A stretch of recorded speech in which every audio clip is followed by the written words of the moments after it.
to the nation. Good afternoon. The 39 Americans held hostage for 17 days by terrorists in Lebanon are free, safe, and at this moment on their way to Frankfurt, Germany. They'll be home again soon. This is a moment of joy for them, for their loved ones, and for our nation.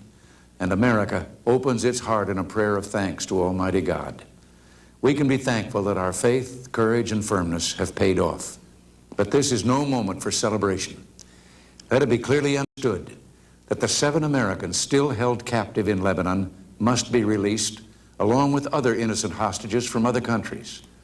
That the murderers of Robert Steedham and of our Marines and civilians in El Salvador must be held accountable.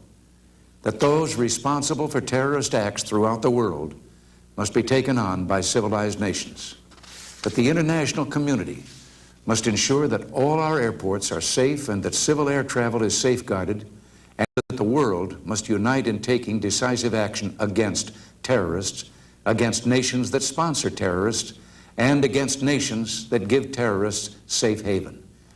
This drama has reminded us how precious and fragile are the freedoms and standards of decency of civilized societies, how greatly civilized life depends on trust in other human beings, but how those values we hold most dear must also be defended with bravery, a bravery that may lie quiet and deep, but that will rise to answer our call in every time of peril.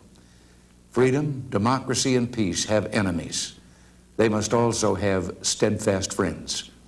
The United States gives terrorists no rewards and no guarantees. We make no concessions. We make no deals. Nations that harbor terrorists undermine their own stability and endanger their own people. Terrorists, be on notice. We will fight back against you in Lebanon and elsewhere. We will fight back against your cowardly attacks on American citizens and property. Several countries have been actively involved in efforts to free our fellow citizens. Syria has had a central responsibility.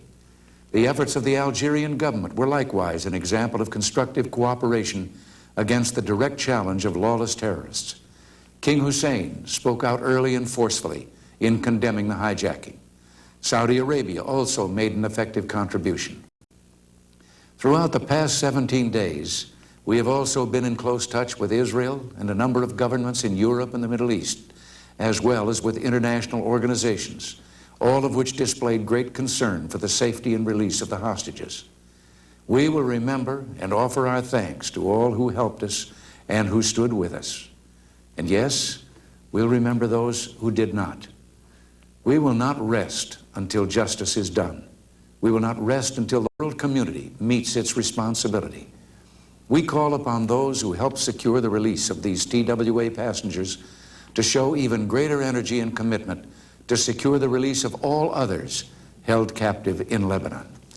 And we call upon the world community to strengthen its cooperation to stamp out this ugly, vicious evil of terrorism. I just want to inject a personal note here that, like all of you, Nancy and I have been living with all these 17 days, and like you, we have both been praying for what has now taken place. And like you, we thank God and wait with bated breath their final arrival here on our shores. Thank you.